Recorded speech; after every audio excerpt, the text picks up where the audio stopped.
All right, welcome back to Showtime at the Senate, everybody. I'm your host this week, Nick Baldwin, and my guest today is fellow movie committee member John Shetler, and we are going to talk about a movie that is 100% undeniably awesome, and that's 1933's King Kong. Yes, undeniably awesome. I mean, classic. It's like where it all started, special effects wise. For many different types of film creation, score, visual effects, it was basically the first of its kind. And so, to go backwards, I wanted to show this movie back when, when we were doing this was probably October or November. We were programming the schedule, and we had just had a massive issue at the theater. Our boiler had broke. Our boiler of 50 years or so went out, and the theater was cold, and winter was coming. And so we knew this was going to be a huge undertaking. We knew it was going to cost a lot of money. It did. And so I thought, well, to solve this monster problem, we need monster help, and we need some King Kong. And so that's why we've wanted to show this with you. Interestingly, actually, apparently Fathom Events is also showing King Kong. It's being released, re-released in theaters for the first time since 1933. I don't know when they're doing it, but just so happens that it's lined up with our screening, sort of, in a way. Yeah. Our screening, by the way, is Saturday, March 7th, 8 p.m. Tickets $5, and we'll hope you come out to it. But anyways, about King Kong. So I learned a lot researching King Kong. A lot of stuff I didn't know. King Kong is kind of a weird movie in such a way that everyone knows King Kong, and they know sort of the story of King Kong with maybe not knowing the fine details of it, because, I don't even think obviously I knew who King Kong was. I didn't see any King Kong film until 2005 when Peter Jackson made that remake. I was in high school, so I hadn't really gotten into old movies or anything yet, but obviously I knew of King Kong, and I knew of the story. How, I don't even know. Maybe just depicted in cartoons that I had watched when I was younger, things like that. But when you really did dive into it, it's extremely interesting, the process and where it sort of originated from. And so the filmmakers are Merian Cooper and Ernest Schoedsack. Schoedsack, I think. Schoedsack. Yeah. We argued about what his name was, how it was pronounced, but we weren't quite sure. So Ernest Schoedsack, they were both real-life adventurers. They were in World War I. Merian Cooper was a World War I pilot. Ernest Schoedsack was basically a World War I documentary filmmaker. He was in the battlefields filming the war scenes, probably some of those same scenes that they just released recently in color. Oh, I'll bet. Peter Jackson project? Yeah, this makes perfect sense now. Anyways, so they were real-life adventurers. They meet together while in the war in Vienna and decide to become filmmaking partners, essentially. And they make National Geographic type adventure films where they go out and they tell fictional stories, but they go out in location, like they actually sail boats to Africa and they go to all these different interesting locations. And so Merian Cooper has the idea for King Kong in the back of his mind while he's on all these adventures and while he's doing all this, but he doesn't know how to bring it to life quite yet. And let's see. I'm backtracking here. So, RKO Pictures releases King Kong. Merian Cooper is hired to be an executive. After a few films, he's made a few of these adventure films. He is made an executive type at RKO. And one of the films that's being created is called Creation, which is a visual effects film by Willis O Brian. He's the animator on this, so Merian Cooper sees Creation, or what they're working on to be Creation, because it's an unfilmed film. They never actually made it. Merian Cooper actually dropped the axe on it and said, "No, we don't want to show Creation, but I have some other ideas of what we could do with the style of filmmaking you're doing." And the idea was King Kong, and he knew at this point that he could bring King Kong to life, and the animation that they were doing was stop motion animation. And then, so we go from there, and I'm rambling on, but good history. I just found it to be so interesting that the way that they told the story was somewhat autobiographical. When I told you this earlier, you said someone took a monkey to New York City. And not in that way, but I see.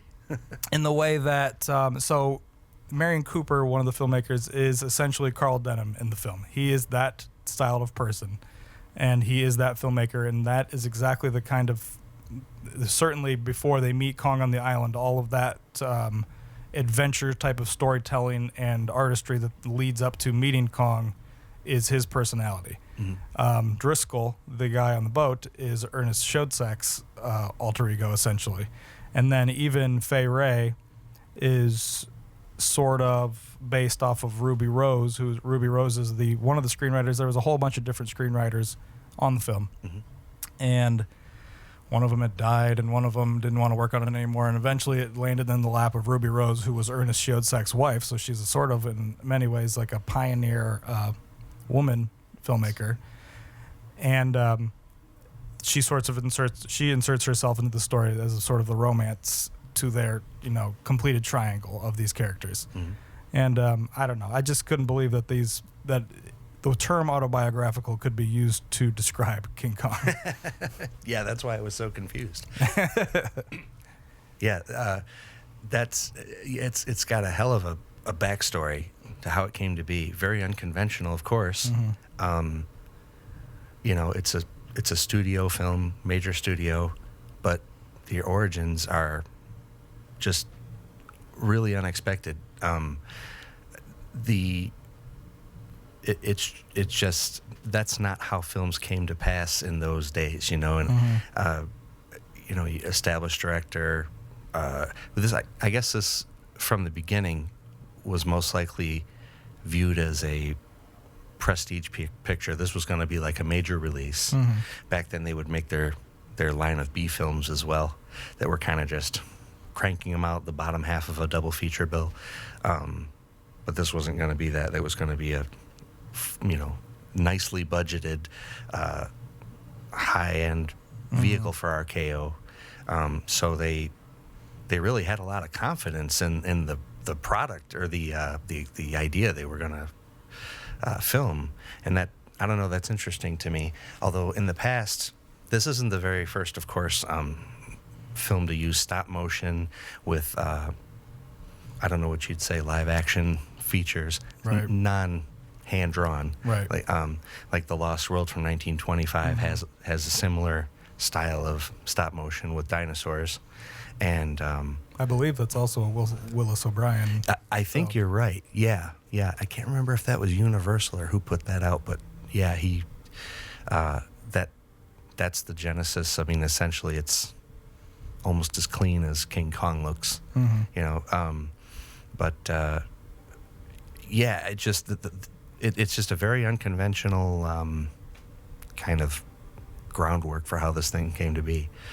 But it's fantastic. It worked out. It worked out. And so when we talk about Willis O'Brien and we talk about stop motion animation and visual effects, what you as an audience member listening to this maybe think about visual effects. I mean, they're in every movie essentially now, especially every big blockbuster movie. Visual effects are maybe even sometimes the entire movie. Mm-hmm. And that literally can be traced back to The Lost World and King Kong. And King Kong as being like the shining example of visual effects in films and the use of it, like, and how useful it can be and where the imagination can go, mm-hmm. essentially. Yeah, the variety of ways it's used. Mm-hmm. So it's not just clay animation. It's gigantic replicas, like mm-hmm. Kong's arm, holding Fay Wray. It's process screens. Fay Wray's on a real bush looking, but behind her is a process screen, which mm-hmm. is just rear projected image of Kong coming at her, and so when she's on the bed and he peeks in the window. Yeah, absolute process screen, and then miniatures, mm-hmm. miniature city. So yeah, just all those aspects. Oh, the poor miniatures. I feel for them because you can tell. I mean, this is a movie made in 1933, and you can kind of tell, obviously, the difference when it cuts to the stop motion animation scenes to actual humans.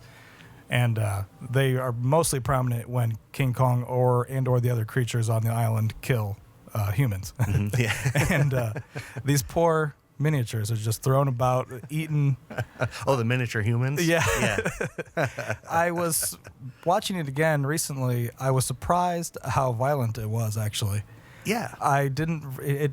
Never stuck in my mind before, but like kind of jarring violence like these. There's humans being dropped into these caverns and their bodies hit the ground and just flailing everywhere. Kong is stomping on people's bodies and submerging them into the mud. And none of the other King Kongs since then, none of the sequels have taken quite that approach to it. Yeah, you're right. Even Peter Jackson's recent one doesn't have that level of like gore, Right. or grotesque, violence. It's sort of gory, yeah. It kind of is, it's shocking. very surprising. And like he puts people in his mouth and shakes them around, and he rips people's heads off. It's not quite so bloody. It's still black and white, but it's still like quite shocking, especially for that time frame. And the success of it was monumental. I mean, everyone wanted to go see King Kong, and this was a movie that was made in the Great Depression, which is also featured in the film. The fact that this is sort of some of the characters are going through is the Great Depression. And where was I going with that? Oh, the audience members that during 1933 would spend the few dollars that they had, or the few cents. Mm-hmm. It would cost like 10 cents to go to the movies at this time. They would spend their dime to go to the movies, even though they didn't have much or to go see King Kong specifically, because this was a must-see event. Yeah. Nothing had really been seen like this before. Yeah, this is back when theaters only showed one movie at a time.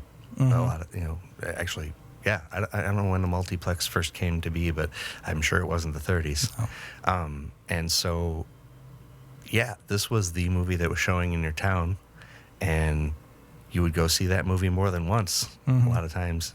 And I've read that in those days you could stay all day if you wanted. Oh, really? You pay, and if you don't leave, you can just catch the whole show all over the same. Watch it over and newsreels. over? Yeah, and I wouldn't be surprised if people did that back then. I'm sure, especially for Kong. Yeah, I'm not working. It's warm in here.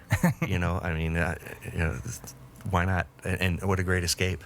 What a great escape. That's the thing about it. It's it's not rooted in reality as the average American would know it at that time.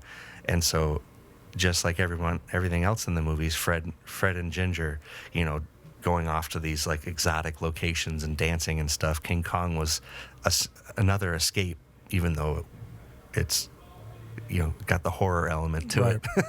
I would certainly the original King Kong movie compared to the sequels is the most, I would the most horror-like. Some of the other ones are more drama. I don't know how you would categorize them exactly. More adventure dramas, perhaps. Action movies, I guess. But like, there's really truly a horror element to the original King Kong that it's like, they don't humanize him as much as they do, and they try to in these other ones. He is straight up the monster. Right. He is here, and he is destroying, and no one feels bad that they're going to take him down. Right. It's the necessity. I mean, the New York City will no longer exist unless they take him down. Yep, that's right. And as a viewer, though, you're forced to decide whether, you have any sympathy for Kong, which myself, I've made the decision to have sympathy for him. Certainly. But he had to go. He had to go. About that scene specifically, very cool, is so they call in 4 copters, right, or 4 planes to come and shoot him down off the Empire State Building. Merian Cooper, filmmaker, being a World War I pilot, is one of the pilots in that scene, and the gunner on the back of the plane is Ernest Schoedsack. No way. And the quote saying something like, well, we created the son of a bitch, so we might as well kill him, or something like that. So they literally are the ones to bring him down in the movie. Wow. That's great. Is that cool? Yeah, I had no idea. The other thing I thought we'd talk about for a minute is the music. Oh, yeah. So this is Max Steiner's score, and Max Steiner, if you've seen an old movie, you've heard Max Steiner's music. I mean, this is his. Let me just say some of his credits: "Gone with the Wind," "A Summer Place," which you may not have seen, but you've heard the theme song. Actually, I cheated to remind myself, The Searchers, Casablanca. Oh yeah. You know, yeah. So I mean, and he's got 200 or 300 credits on IMDb, but he started in films in 1929, just a few years before this, Start of Sound, doing music for films. But this is really, in my mind, looking at his work up to this point, this is the first movie he did that was a real score. So, you know, like some movies had songs in them back then, but this is a score like we know today. And, and really, it doesn't differ much from today. This could be almost in a Marvel film today, right? Or like in the mold of a John Williams type score, like exactly like this. Max Steiner is the first John Williams sort of. Absolutely, kind of like the star composer. You know, like there's always a few people that pop out in that field. Or there's a couple of costume designers that were well known at the time. Max Steiner was one of those composers that was. He was the one you wanted. Yeah. Yep. And you know, people at home might know his name. Right. But yeah, just and you can go on YouTube and pull up the soundtrack to King Kong, and it's a 45-minute recording. It's gorgeous. It's really good. It really gets you amped up. If you didn't know it was from King Kong, again, you'd say, "Oh, this could be from something as recent as this year." It would feel familiar. It would. It's just loud and booming. It works perfectly with the movie, personally, I think. Yeah, I'd agree. But it just kind of blows my mind that when you listen to it on its own, it really feels timeless. You know, it's like fully. The idea of building a film soundtrack is almost fully formed with Max Steiner and King Kong. You know, and we're 4 years into sound. You know? So I don't know. It's lush and beautiful strings, horns, ebb and flow. I can't. You know, the score gets me probably the most psyched about the film. I love the special effects, of course. But man, that score, that's for me. It's fantastic, and it's revolutionary. The kids would say banging. Would they? Wow. They'll probably tell me on YouTube comments. It slaps. Score slaps. Okay. Yeah. Yes, that sounds. Yeah. Okay. Look it up on YouTube. Banging. We'll say banging. Okay. Slaps. You're younger than I am. I don't know. Must know. You can tell us what that's supposed to be called on YouTube, children. Or I could edit all of this out. No, this is good. Okay. But okay. So Saturday, May 7th. Not May 7th. March 7th. Oh, you said May? I said March May. 7th. March 7th, 8 p.m. Senate Theater. We're going to show the King Kong. One of the other things we're going to do for the screening I thought would be interesting is there's this very famous, one of the most famous lost scenes in movie history is called the lost spider sequence. So there's this moment in the film, spoiler alert if you haven't seen King Kong, but please, this movie was made in 1933. That many of the adventurers on the island, on Skull Island, are chasing after the female character, and Kong has her in his grasp. And they come to this, I don't know, sort of a gap in the. Yeah, some sort of cliff or like some sort of cliff. Yes. Drop off. There's a huge tree stump that crosses it, and they all have to cross the tree stump to get over to the other side and face Kong. And while on the tree stump, Kong finds them and starts to shake them off, and they miraculously just smack the bottom of the cave and don't die. And then, in the movie, the way that we do watch it, they are dead. They're never seen from or heard from again. They just fall. You see them crash. Movie goes on. But apparently, there's this missing spider sequence, which they did make in the 2005 Peter Jackson film. There's a pretty long sequence of them all in the bottom. Jack Black and Adrian Brody and all of them are battling off all these bugs everywhere. And that was their kind of take on it. But while making that portion of it, they actually filmed the stop motion animation style of that it would have been that they thought Merian Cooper and Willis O Brian would have how they would have made it in 1933. So after King Kong's over, we're going to show the entire film as you would have seen in 33, and then we're going to show you this special clip of the spider sequence made by Peter Jackson and his animators. Not the one from 2005 with the souped up special effects, but another one that they did that has modern actors in it, but is made with stop motion animation and it looks like the 1933 film. It's pretty cool. I think that you guys will like watching it. And it's people get slayed by bugs. It's awesome. Yeah, it's really cleverly done. You can tell he that seems almost like something he might have done and to kind of whet his appetite for something like 1917 right, later, right. you know, Mm-hmm. or the They Shall Not Grow Old. I keep thinking 1917, which is his new movie, but They Shall Not Grow Old is the one with the old footage, colorized. Oh, right. Yeah. But I will know that we can cut this out. If we cut all this out, then we're not going to have a show anymore. Hey, you know, you just have a better guest on next time. Anyways, so thanks again for listening, you guys. Showtime at the Senate.